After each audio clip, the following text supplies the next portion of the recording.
I just put out a video on the JHS show where I try to figure out the edges tone on the song Wire, especially the intro riff. You can go watch that over on the JHS show, but on JHS Extra, we've got Extra. And I'm gonna show you the Pro Tools session where I recorded the backing track for that video. So, first thing we're gonna look at is the bass tone.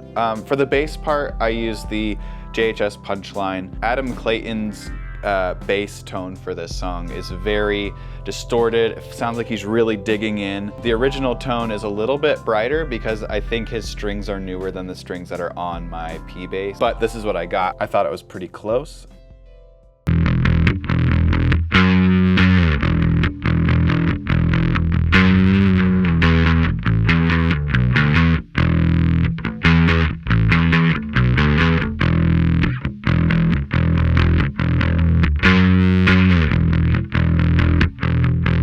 I don't have a whole lot going on this track. This purple track here is the bass track.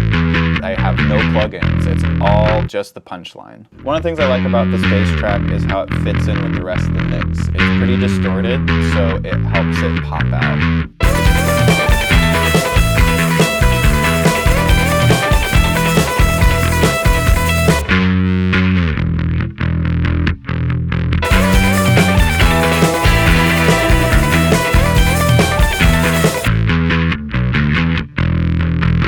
Let's take a look at what I've got going on the drums. I've got stereo overheads, kick, snare, and toms. I really don't have a lot going on each of these tracks. The overhead, I've got really nothing. Kick, I'm doing some EQ with Pro Q. And for the snare, I'm doing a little bit of EQ as well. All the magic on this is happening in a couple other places. First, in the UAD console, I'm actually recording through several plugins. So for the drums, I'm hitting the kick with an 1176 here. You can see it up on the screen here. On the snare, I'm doing another 1176. And then for the toms, I have a little transient designer that basically just like helps me, it helps design transients, it's in the name. Then on the overheads, a little bit more transient designer going into an 1176.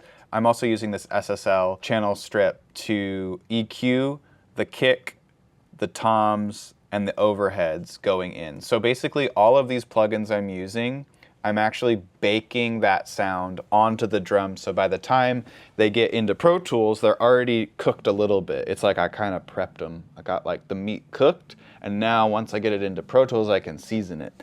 So the seasoning is over here. Let me play you what it sounds like with no plugins on the drums, so you can hear just the seared meat sound. Gosh, why is this my analogy? So here are the drums soloed with no plugins, except for the ones that are baked on there.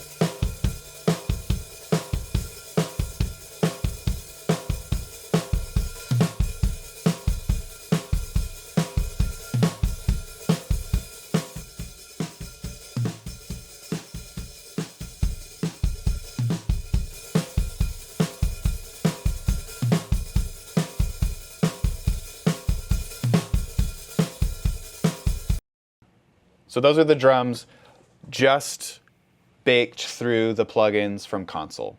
Does that make sense? Okay, now let's listen to what it sounds like with all the plugins on it. First thing, I've got a 1073 on the drum bus. I've also got this. This is some magic sauce right here. I was using the oxide tape a lot for my drum bus. But I switched over to this because there's some more EQ options here, which I really like. Addison told me I should use this instead of the oxide. So this is what that sounds like. We'll turn this off. Here we go.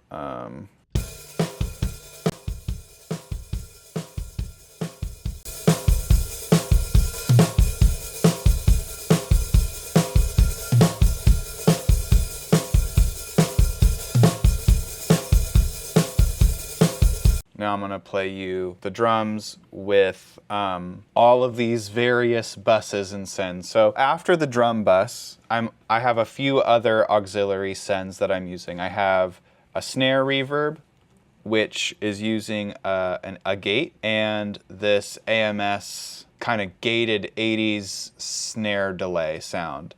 There's a lot of reverb on these drums in the original recording, which I think are mostly coming from the room that they used. They recorded the drums in this really big room. I think a lot of it is room reverb, but I put a little bit of gated reverb on there because I like it. I think it made it sound closer. I also have a drum room send, so I'm using the Ocean Way room to give it a little bit of space, a little bit of organic feeling space. I've also got this Brainworks saturator. I've been getting a lot of luck actually kind of distorting some of my reverbs. It helps them cut through. I've had some luck putting a little bit of saturation before a reverb plugin on drums, especially on drums. There's a little bit of EQ. I like to, it looks like I'm really pushing like the mids on this. Wow, that's crazy. I did not know I was doing that. That's insane. And then I'm also doing a parallel comp on the drums. I'm using this distressor. I'm like slamming this, doing a little bit of EQ to get rid of loads of low end and really peaky high end that just feels bad. So I'll show you each of these. So here's the parallel compression. I'm gonna unmute that.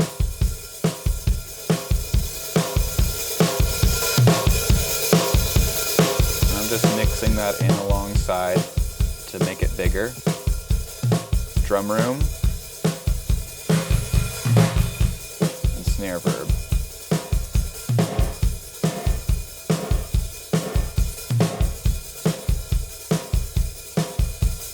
So there you go, that's all the drums. So another part of this song in the intro are these rhythmic chucks you hear in the left and the right speaker. There's also a couple dimed chords that are more in the center of the mix. So what I did is I literally just used the same settings I used for the lead riff in this song, and I did some like dotted eighth rhythmic chucks. I need to listen to the song again, but I'm not entirely sure that there is dotted eighth happening in those rhythmic chucks. I'm not sure, but I did it anyway, and so I think it sounds cool.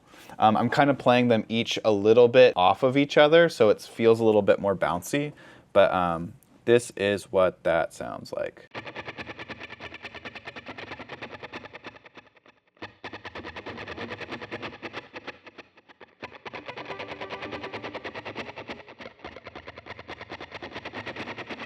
Here's some of the dimed chords.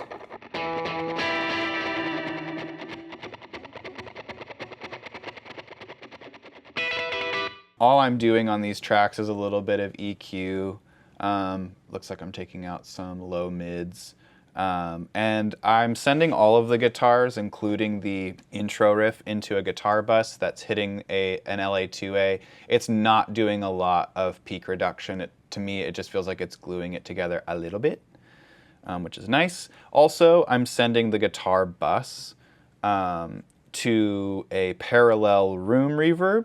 So I will turn that up for you so you can listen to that, because that actually is a really cool feature. The reason, again, I'm adding this room reverb is to emulate the room that they were in. They were recording a lot of this record in this castle with this massive room, and so I'm like, okay, I want to try to emulate that a little bit.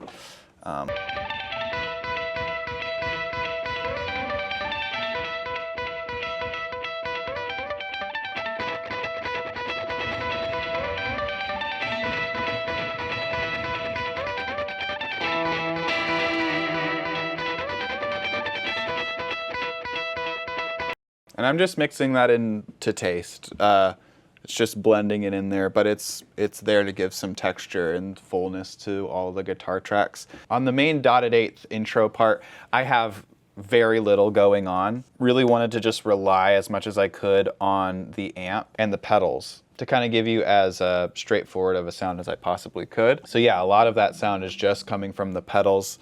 Obviously, it's all hitting an LA2A, so it's kind of gluing all the guitars together, but it's not doing that much. And then there's a little bit of that that reverb underneath. In the other video, I talk about how many different guitars the Edge had in the studio when he was making this record. And it really bothered me because I couldn't figure out exactly what guitar he was using to play the intro riff on. I ended up landing on a Strat because I know he used that on that song for some of the guitar parts, but I still have this like seed of doubt that that was the guitar he used on the intro riff. When I was working on this, I recorded several different guitars to see if I get closer, so I'll play those for you just for fun so you can hear what they sound like. Here is Josh's Built.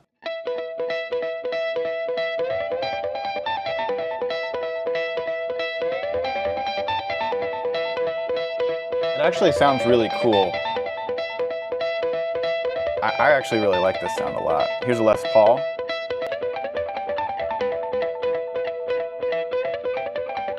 Also very cool. Let's see, what else did I have? I had a Telly.